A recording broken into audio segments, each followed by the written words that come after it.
por estar con nosotros el día de hoy. Antes que nada, pues quisiera que nos platicaras un poquito qué es lo que haces, a qué te dedicas, cuál es tu especialidad y qué es lo diferente que tú encuentras entre tu especialidad y todo lo que ya existe ahorita. Ya, primero que nada, gracias también por la invitación para poder extender todo este tipo de información, ¿no? Te agradezco mucho la invitación. Bueno, yo soy Daniel Valencia Torres, yo soy médico, médico general, tengo un posgrado en hormonas bioidénticas a nivel internacional, también en medicina funcional, también tengo ahí una especialidad y tengo también una maestría en cuestiones de consejería psicológica y acompañamiento integral, y me he dedicado a tratar desde la raíz pacientes que tienen trastornos, ¿no? Ya como enfermedades, tratarlos desde la raíz. Trastornos autoinmunes, crónicos, agudos, metabólicos, insulina, diabetes, obesidad, hormonales.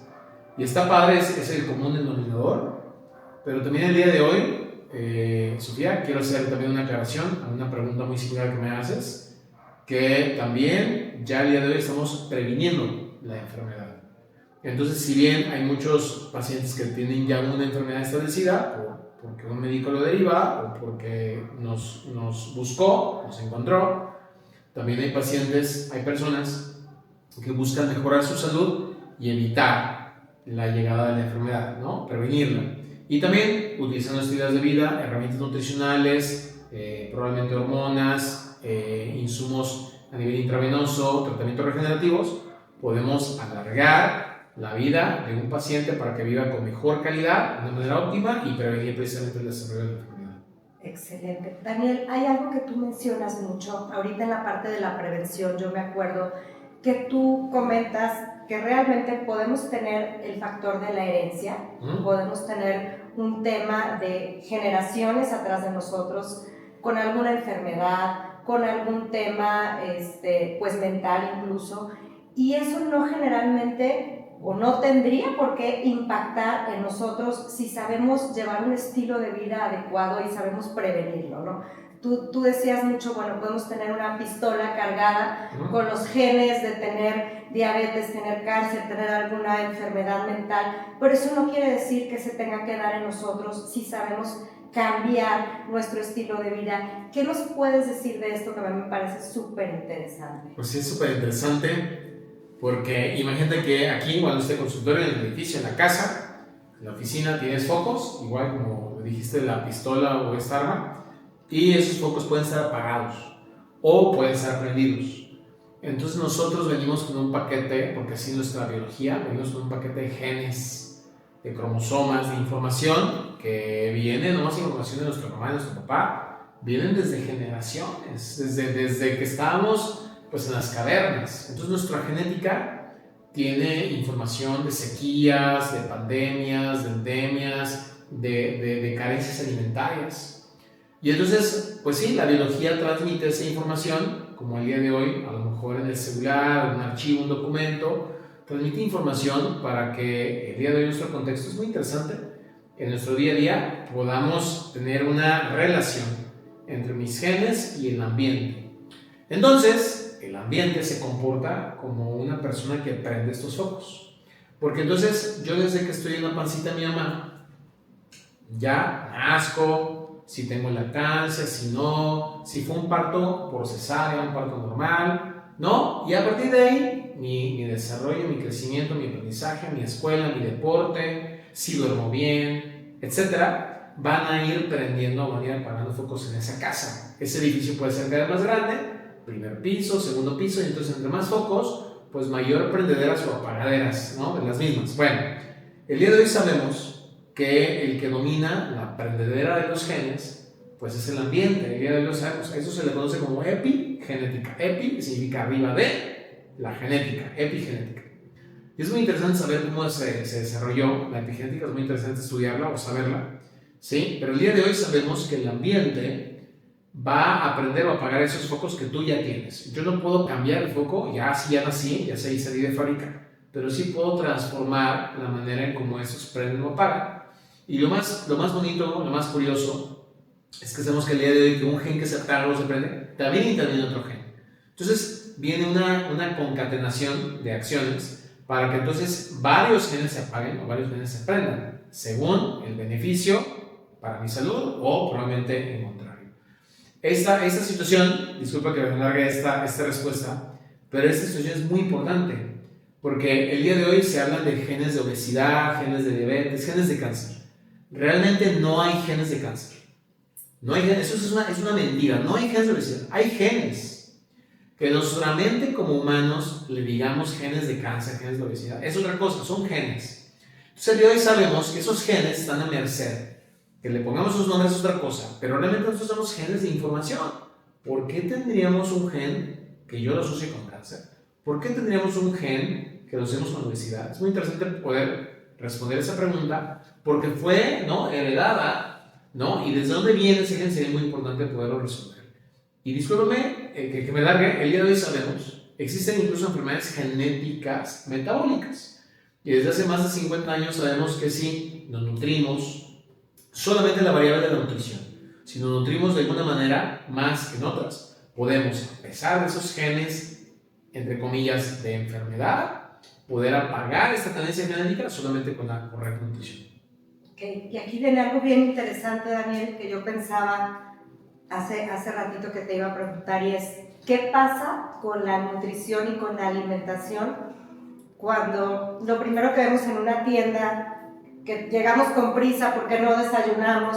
Muchos de mis alumnos, ¿no? Yo sé que viven solos, yo sé que a lo mejor vienen de otros lados y son foráneos, y entonces de repente tienen clase de 7 de la mañana y de repente pasan a una tienda y compran lo primero que se encuentran. Claro. Y yo me acuerdo que tú comentabas mucho en el diplomado qué es lo que se muestra en esas tiendas, qué es lo primero que ves y qué calidad tiene ese tipo de alimentos. Platícanos. Bueno, la industria alimentaria que existe desde hace muchos años y en el mundo, existe en todo el mundo, le interesa, entre comillas, me voy a ver medio conspiranoico, me voy a escuchar probablemente, pero la industria alimentaria le interesa que tú vivas enfermo. Eso es una realidad. Es medio tétrico lo que comento, pero está documentado en artículos científicos. Incluso se han hecho películas con base en estos documentos, documentales, cómo es que la industria alimentaria nos quiere adictos.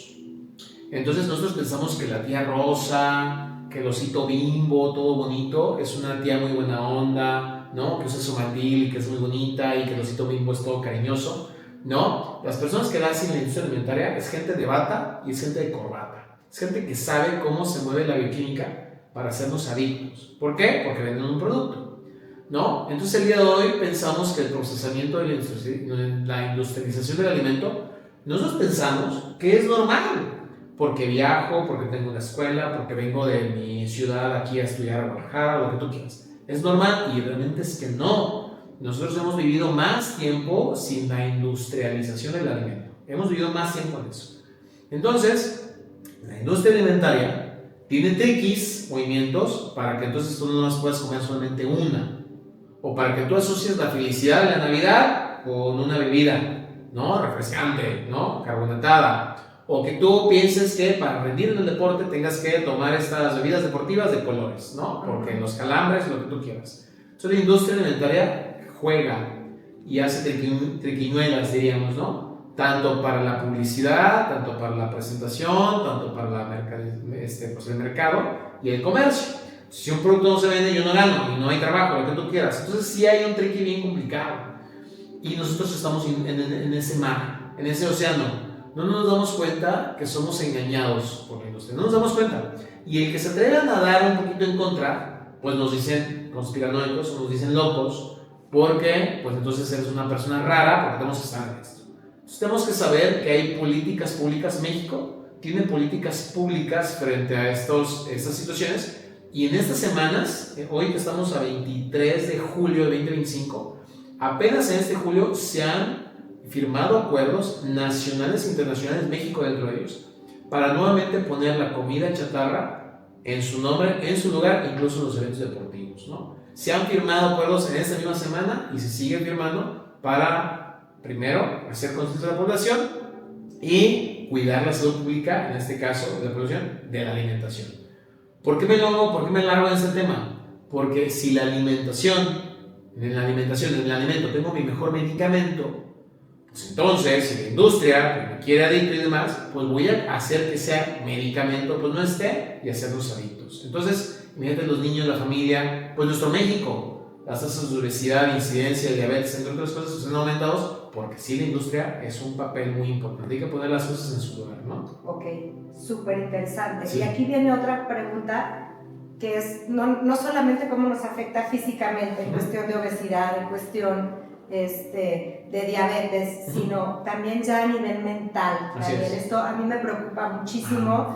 Yo me dedico a asesorar empresas, doy clases, tengo también un centro de trabajo donde veo personas que tienen problemas de caída de cabello, y lo que me doy cuenta es que muchas veces después de ir a comer estos alimentos de los que ya platicamos, de ahí nos vamos a trabajar, de ahí nos vamos a estudiar. Yo me acuerdo mucho que tú tienes esta frase que dice: primero la biología y luego la psicología. Sí. Para mí eso fue súper, me impactó mucho porque claro, si yo no me siento bien, si estoy inflamada, si no desayuné bien, si el azúcar que me comí ya me hizo un rebote, si el café que me tomé nada más me desayuné con unas galletas, ya a media mañana me traen completamente somnolienta y necesito más azúcar. Entonces, ¿cómo voy a rendir así en el trabajo? ¿Cómo voy a rendir así en mis estudios? ¿Cómo voy a estar bien en mi estado de ánimo, ¿no? Entonces, muchas veces no vemos esto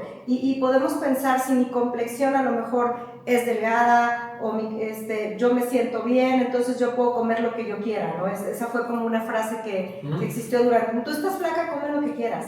Tú estás gordito, no comas nada, ¿no? Entonces, esta mala alimentación a nivel mental, cómo nos está afectando también y cómo llegan después ya otro tipo de enfermedades mentales que son todavía mucho más complicadas, ¿no? Así es. Tan simple como una depresión porque alguien no tiene la suficiente vitamina D que se requiere, ¿no? Claro. Y son cosas muy sencillas que a lo mejor podríamos tomar en cuenta para tener una mucho mejor calidad de vida y, como dices, no llegar al doctor cuando ya me siento pésimo, sino que el sentirnos bien sea lo habitual.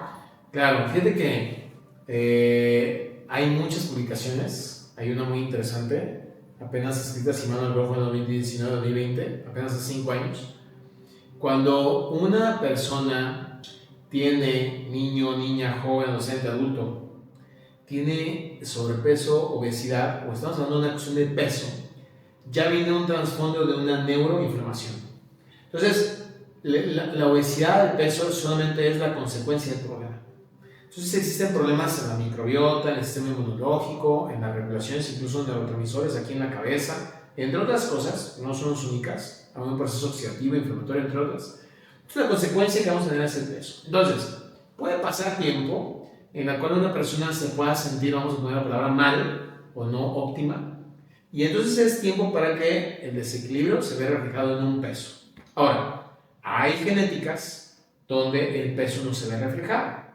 Se le conoce como el fenotipo TOFI, T-O-F-I, TOFI, Thin Outside, Fat Inside. Son personas que por dentro, entre comillas, son metabólicamente obesas, por dentro, no los ves, y son delgadas por fuera, ¿no? Ese fenotipo se le conoce como TOFI.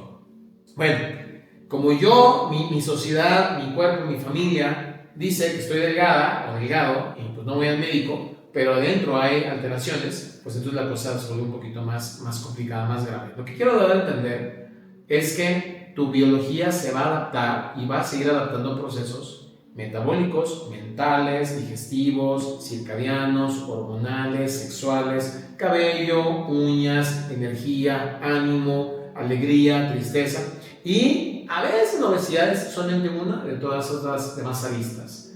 Y sí, lamentablemente, Sofía, lamentablemente es un tema muy importante. Lamentablemente, hay niños. O sea, ¿cómo puede ser posible que hoy, 2025, es real, pero cómo puede ser posible que un niño de primaria, de primero de primaria, déjate tú ya sexto, primero, tercero de primaria, quinto de primaria, tenga estrés, tenga ansiedad, Es increíble que un niño que se dedica, entre comillas, se debería dedicar como sociedad a aprender, a jugar, a socializar, tenga estrés. Yo no lo explico, vamos, sí me lo explico, pero no lo puedo entender en este contexto. Eso no es normal.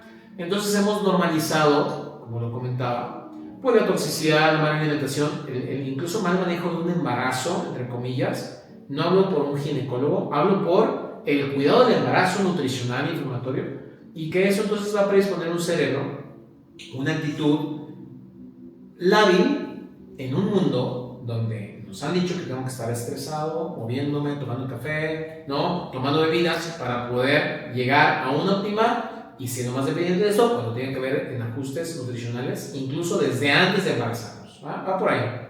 Esa adicción al cortisol, ¿qué nos pudieras explicar, Daniel? Porque yo veo cada vez más casos de personas de verdad que ya somos adictos al estrés.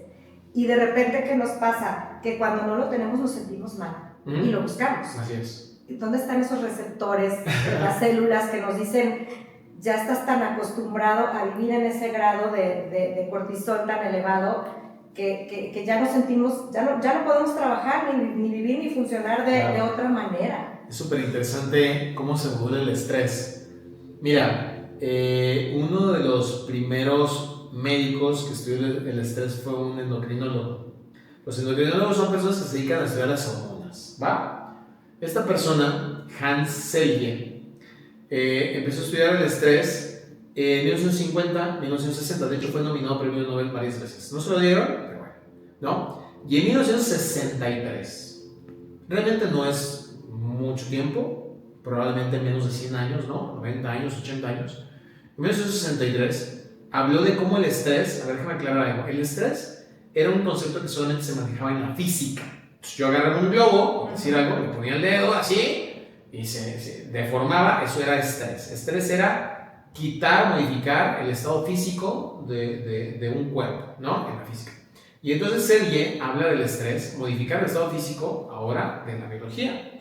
Entonces él adapta el concepto de estrés, es muy interesante. Y Hans Selye se dio cuenta que el cuerpo aguanta el estrés. Es como si yo le estirara una liga y la soltara, va a regresar al estado natural. Es un cuerpo que modifica su estado físico y luego regresa a su estado natural.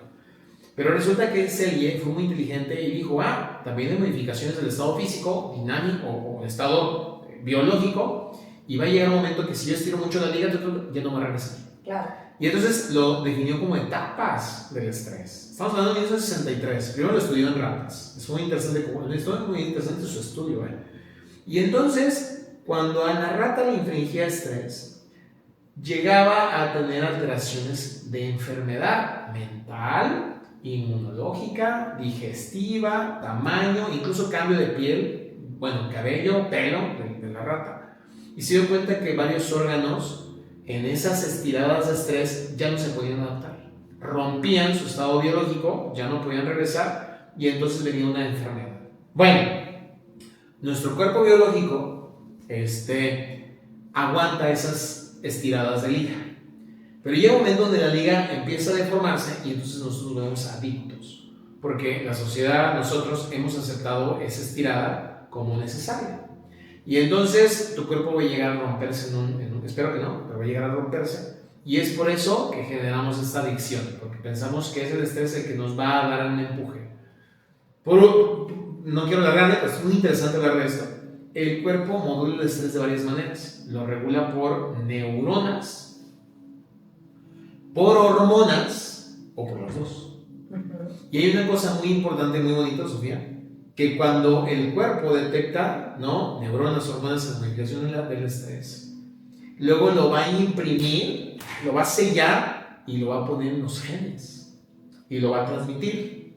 Ese sistema genético o incluso cerebral genético, porque lo va a hacer tu mamá y tu papá y lo van a crear como un nuevo niño o niña, va a estar de impronta en tu cerebro. Y ese cerebro se llama, le dicen cerebro reptiliano, cerebro básico, o lo que está conocido como el sistema límbico. Y entonces es cuando la niña y el niño pegan la emoción, el aprendizaje con el estrés. Entonces va a voltear a ver a la mamá y va a decir, pues mi mamá es bien luchona, trabajadora, empresaria, a lo mejor soltera, a lo mejor dejada, Mamá luchona. mamá luchona. A lo mejor papá no está, por luchón, por trabajador, a lo mejor ausente. A lo mejor papá y mamá están casados, pero a lo mejor papá y mamá están ausentes. Están presentes, pero están ausentes. Y entonces el niño o niña va a aprender una emoción con el estrés y va a estar estresado. Y ese momento también tiene que ver con la impronta que le dejó mamá y papá. Y entonces vas a tener una niña y un niño, diríamos aquí en Guadalajara, como jarrito en Tonalá, aquí decimos en Guadalajara, muy sensible, muy estresado, ay, es que te sientes muy fácil, ¿no? Y eso tiene que ver con cuestiones de adaptación del estrés muy interesante, ¿eh? Y ahí es donde una niña o un niño va a ir aprendiendo a buscar estrés, juego, adicción, tabaco, disculpa decirlo así, hasta pornografía, Claro. relaciones tóxicas, no, azúcares, para tratar de satisfacer todas estas demandas de estrés que se ven. Medicamentos incluso. Medicamentos, así es. Compras, ¿no? Ropa, Adicción a la ¿no? dopamina que Adicciones, tenemos. relaciones ahí complicadas. Y eso no se va a curar con medicamento. Y entonces tenemos que entender como médicos desde dónde viene. Y es muy interesante poderlo estudiar. Y claro que se puede cambiar y transformar. Claro. Pero hay que hacerlo consciente, ¿no? Porque Así es. ahí vienen donde entran los sistemas de creencias que ya traemos. Sí. Es terrible cómo Es terrible. esto llega, y si no lo hacemos consciente va a impactar en todas las áreas de nuestra vida. El otro día estaba yo, pues digo, me gustaría aclarar esto, pero hablabas ahorita del sistema del cerebro reptiliano, el cerebro límbico, y luego está la corteza neofrontal que está, digamos, arriba, ¿no? Claro, que se desarrolla después. Escuchaba yo a una neuropsicóloga que decía que si se agarran a golpes o en una discusión el cerebro reptiliano contra la corteza neofrontal, que es la que, digamos, toma las decisiones, claro, siempre va a ganar el cerebro límbico, sí, porque es el que está más adentro siempre, y es el que tiene más conexiones, claro, ¿no? Es muy Entonces, interesante. es bien interesante porque aquí, ¿cómo podemos llegar a esta parte del cerebro para entender en dónde está ese tipo de adicciones y cómo podemos empezar a trabajar con eso? Ya, bueno, yo lo trabajo, desconozco a lo mejor también en casa, bueno, sí lo conozco, pero no es probablemente mi área. Y yo lo trabajo en consulta, primero estoy en un paciente. O sea, no es un paciente uno, a pesar de los diagnósticos, nunca hay un paciente igual al otro. Tenemos que entender el contexto donde viene, porque de repente ese cerebro va a mandar hormonas o neuronas, o vías neuronales, para tener más cortisol, tú dijiste, disminuir una hormona que se llama progesterona, alterar la insulina, alterar la función tiroidea, alterar la función sexual, incluso reproductiva, que tienen que ver incluso con el peso, la energía, la vitalidad, el cabello, las uñas, el sueño, la fuerza, el músculo, bla. Entonces, lo que hacemos es entenderlo y entonces dar el ajuste de algún nutriente, alguna hormona o algunos extractos para poderlo ayudar. Pero yo también como médico tengo un límite. Entonces yo le digo, necesitas tener acompañamiento. Yo te sugiero este libro, te sugiero este podcast, te sugiero, y entonces con un médico profesional de salud le dice al paciente, es muy importante esto, sí transforma una relación médico-paciente muy distinta, porque busca comprometer a un paciente diciéndole también las emociones son importantes tomar en cuenta, y eso también tiene que ver con su salud, y eso para mí es vital tenerlo, explicárselo de mi boca a un paciente, y lo haces más sensible al cuidado de su salud, pues, ¿no? Va por ahí. Daniel, algo que es bien importante que me gustaría aclarar en cuanto a la medicina, digamos, tradicional, o cómo trabajan los especialistas y cómo trabaja la medicina funcional, ¿no? Y me gustaría que lo entendiera la gente. A lo mejor yo como paciente llego contigo, Daniel, y te digo, tengo un padecimiento en el estómago, ¿no? Traigo, pues tengo el estómago inflamado, entonces a lo mejor ¿qué haría un gastroenterólogo, digamos, que le va a recetar un medicamento nada más? ¿Y qué hace un especialista en medicina funcional? ¿Cuál es la diferencia entre llegar al fondo, a la raíz, conocer y tratar el problema, a decir, te doy un medicamento para tratar el síntoma? Que creo que es la parte como, digamos, esencial que define esto. Quiero ser muy breve en mi respuesta porque es una respuesta muy amplia. Es una pregunta muy amplia. Mira, primero decirte, Sofía, a todos los que están escuchando, la medicina es una. ¿Cuál es? La que sirve. Si sirve es medicina. Un abrazo, el caldito de pollo de la abuela, ¿no? Un apapacho. La medicina es una, la que sirve. ¿Cuál? Toda. Y va a pasar por el filtro del tiempo. Entonces, ayer nos decían que un medicamento era bueno, hace tiempo nos dijeron que ahora que es malo, se quita. Eso no era medicina. Creíamos, pero no era. Entonces, el filtro, el pasaje, lo va a dar el tiempo, el conocimiento. Va. Entonces, esto de que medicina china, acupuntura, medicina holística, integral, medicina ortodoxa, clásica, medicina funcional, medicina automolecular, lo que tú quieras mencionar, es una. ¿Va? El nombre de menos es una. Ahora, ¿qué diferencia hay entre la medicina clásica, ortodoxa, lo que tú quieras, especialistas, en medicina funcional? Es simplemente que utilizamos otros lentes para poder estudiar al paciente. Ese lente es el siguiente. La medicina funcional buscamos conectar, no separar. Es importante separar. Es importante, sí, claro. Pero acá vamos a reconectar la biología para entonces relacionar el estómago con la cuestión de peso, con la cuestión del sueño, con la cuestión hormonal y tratar al paciente y responder la pregunta ¿por qué? ¿Por qué tengo diabetes? ¿Por qué tengo una deficiencia hormonal? ¿Por qué no me puedo reproducir? ¿Por qué no puedo tener descendencia? ¿Por qué no me embarazo? No nomás sé ¿qué tengo? Pues alteraciones en los ovarios. Pues tienes una alteración de diabetes. Tienes una alteración hepática. ¿Por qué? Y a la hora de estudiar el por qué, es porque buscamos, con estos nuevos lentes, estudiar la raíz. El día de hoy existe un concepto muy bonito llamado transición epidemiológica, que lleva desde los 90s, 80s. ¿Qué es esto? Que el día de hoy la gente se enferma por enfermedades crónicas o enfermedades no remisibles. Y las enfermedades crónicas son remisibles, la medicina tradicional nos dice no hay cura. ¿Por qué no hay cura? Porque tiene que ver con estilos de vida. Porque tiene que ver con dónde habito, dónde vivo, qué como, qué consumo, si hago ejercicio, si fumo. O sea, tiene que ver con estilos de vida. Y ayer, no digo ayer literal, sino muchos años atrás, nosotros enfermamos por agentes infecciosos.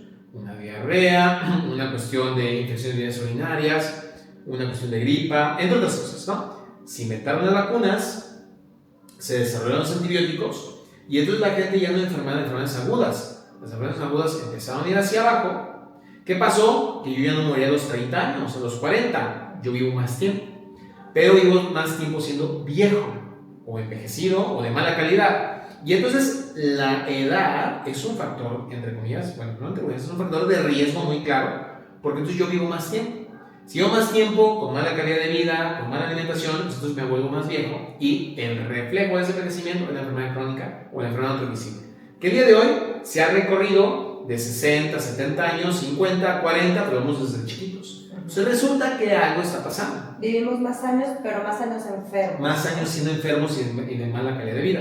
Entonces, ¿qué está pasando? Que el día de hoy el reflejo de nuestra carencia de salud o nuestro reflejo de enfermedad tiene que ver con sus estilos de vida. Pero ¿cómo puede ser que un niño que nazca tenga alguna enfermedad mental? Que yo lo veía en una enfermedad transmisible o una enfermedad crónica. Pues entonces algo más está pasando. Y en este algo más está pasando es lo que busca resolver dentro de esto la práctica médica, el estudio de medicina funcional. Ir a la raíz. Y es donde tomamos en cuenta la alimentación, los estilos de vida, ya lo dije, la microbiota, las hormonas, las defensas, el sistema inmunológico y al centro, muy importante, la cuestión emocional, espiritual, mental, sí es importante tomarlo en cuenta. Ahí la diferencia. No nomás voy a cortar el fruto de un árbol, una rama que está caída, podrida, no nomás voy a cortar, voy a ver qué sucede con el árbol, con sus raíces, su alimento, su tierra, su agua, entre otras cosas, para poderlo restablecer y poder mejorar la calidad de vida de ese árbol. Excelente. Daniel, yo he visto casos impresionantes, muy cercanos, de cómo gente ha sanado enfermedades y cambiado su calidad de vida con la medicina funcional, pero me gustaría que nos platicaras tú algún caso que tú recuerdes que haya sido muy impactante para ti. Digo, sé que tienes miles, pero si me pudieras a lo mejor escoger 2 casos desde que me dijeras, tú, esta persona llegó así, se trató con nutrientes, con suplementación y cambió su vida. ¿Cuáles serían tus casos? Sí, son muchitos, pero bueno, voy a irme más actuales. Tengo el caso de un niño, un hermoso niño, una hermosa mamá, amorosa. Es una mamá soltera. Y el niño con diagnóstico de autismo. o este espectro autista. Y sí me queda claro que lo tiene, porque luego de repente dudo del diagnóstico. Sí, me queda claro que lo tiene. Y es un caso muy bonito, porque luego me llamaron hasta la directora de la escuela, me llamaron las maestras, porque algo estaba haciendo el niño o la mamá, que el niño ya podía comer solo. O sea, yo lloré aquí enfrente de la mamá porque comer solo, dice, ay, no comer solo. Le decía gracias a mamá, le daba besos a la mamá y podía comunicarse, decía que ya podía comunicarse porque le abría la pancita ya. Entonces cuando mamá me lo escribe, lloramos los dos porque cuando yo creo que una de las peores, no sé si decir la palabra enfermedad, o las peores cárceles que puede tener una persona, es una enfermedad mental. Porque tu cuerpo tienes manos, ojos, cabeza, pies, pero no está conectado. Y a lo mejor el paciente está sufriendo, pero no lo puede expresar. Yo creo que es una cárcel muy complicada para la familia, para la mamá, para el papá, bueno, en fin. Y cuando me llamó mucha atención que me mandan video la mamá, y aparte de que me dice cómo está comportándose en la escuela, que puede empezar a escribir, que se comunica, que ya no es tan agresivo, me mandó un video donde en un parque está esta banqueta donde está delimitando las áreas verdes, ese pequeño borde hacia arriba, y el niño solito caminó en ese borde durante muchos metros, ¿no? Entonces fue impresionante el cambio de este niño y lo sigo viendo y pues es un cambio muy bonito. ¿Y qué? Nutrición, alimentación y también escuchar mucho de amor.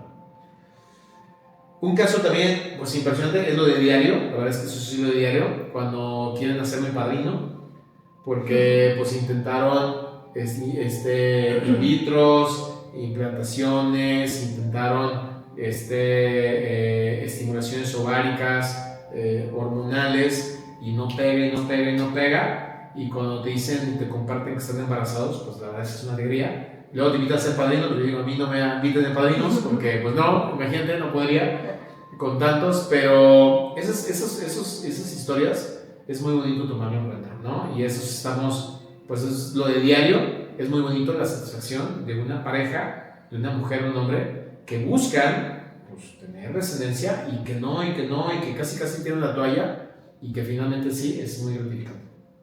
Y esos son casos impresionantes, es una cosa muy bonita poderlo compartir. Me imagino. Daniel, para ir cerrando, me gustaría nada más, tengo dos preguntas finales. La primera es, un jovencito que tiene 20 años. Jovencísimo. 19, 18 años, ¿no?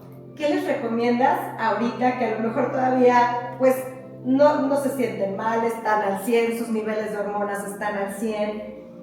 ¿Qué pueden hacer ahorita para prevenir esta parte de la inflamación celular y que después no lleguen contigo? Digo, muchos ya traen problemas, pero ¿qué pueden hacer como en una cuestión de prevención de manera general? ¿Qué les recomendarías si pudieras dar 3 recomendaciones generales para cuidar su salud, su alimentación, el sueño? ¿Qué es lo que tú ves más?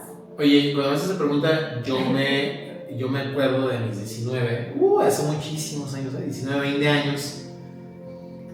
Y yo escucho tu pregunta y yo diría, ¿qué le diría al Daniel de los 19, 20 años? Yo me la pasé muy padre. En mi adolescencia, mi edad joven, me la pasé muy padre. Yo diría, disfruten su vida, o sea, mi cosa es disfrútenla. O sea, entrenen, desvélense.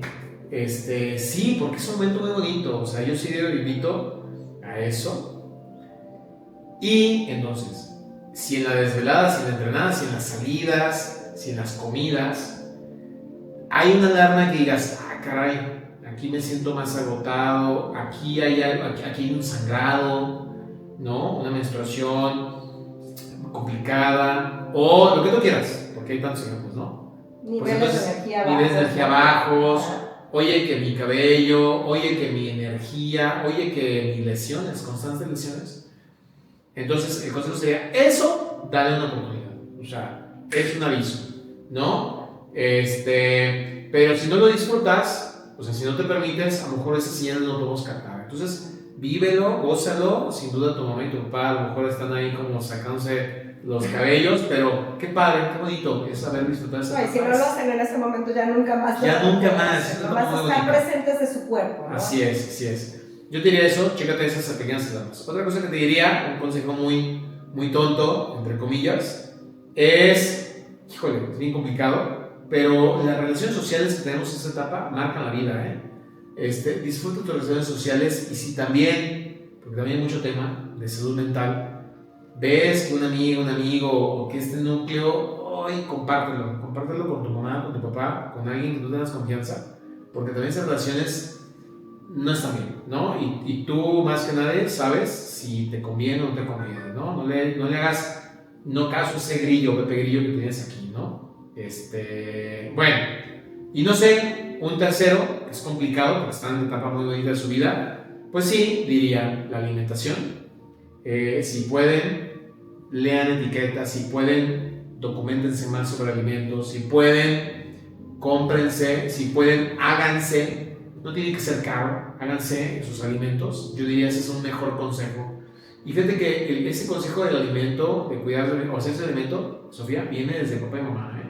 Si papá y mamá a esos jóvenes le inculcaron hacerse sus propios alimentos, lavar sus platos, que el alimento era importante, va a ser muchísimo más fácil. Si no tuviste esa oportunidad, no es culpa de tu mamá y tu papá, son condiciones complicadas, pero sería muy padre que ustedes se dieran la oportunidad de empezar a intervenir su alimento, porque de ahí va a darles muchísimo empuje. ¿Va? Yo creo que serán esos mínimo 3 consejos a tomar en cuenta. ¿Va? Y yo veo que cada vez cambia esto.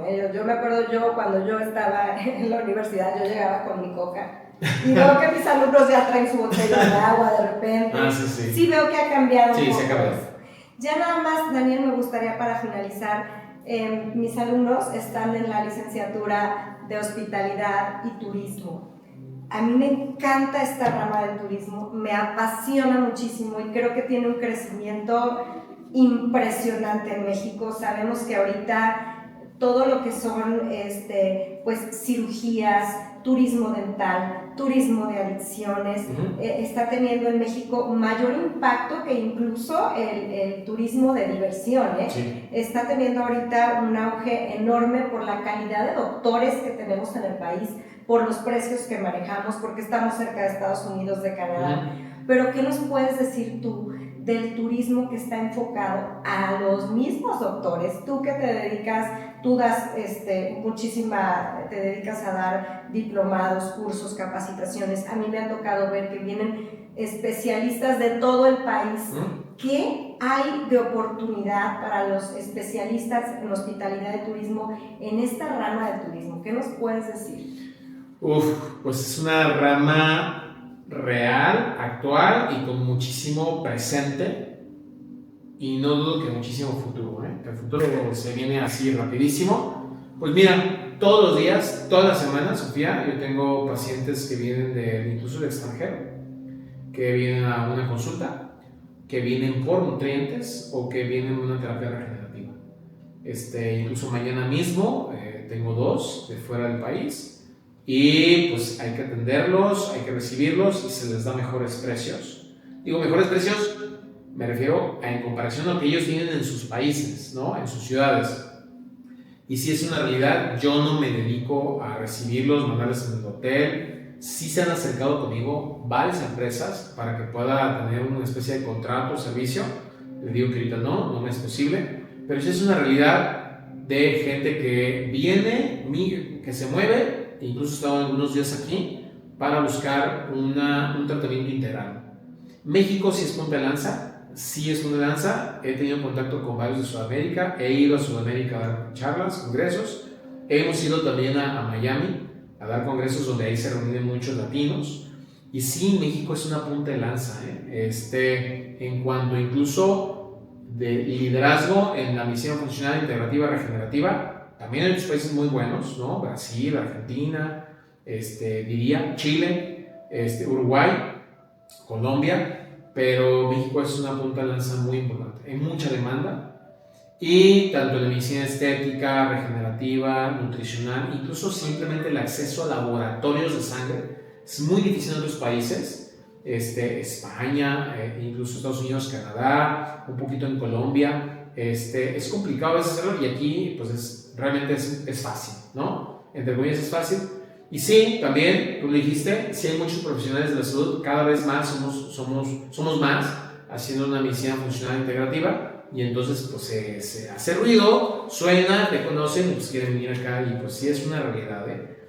Yo el día de hoy, aquí estoy en mi clínica, estoy teniendo los permisos ya legales para poderme, digo, no es que no lo tenga, lo tengo, pero quiero tener un plus en medicina regenerativa para poder tener unos pequeños quirófanos ambulatorios, porque esto sí es una realidad, incluso en investigación en medicina regenerativa, y poder documentar, publicar, estudiar con las bases mexicanas, aquí, publicado realmente aquí en la ciudad, para tener nuestras propias guías en la medicina regenerativa y obviamente esto poder expandir, eso es una realidad, ¿va? Ok, pues súper interesante, chicos, ya vieron que hay un cambio de acción grandísimo, Sí. una oportunidad y yo creo que no hay mucha oferta en esto, No hay, entonces pues aquí es un océano azul que se puede aprovechar. Así es.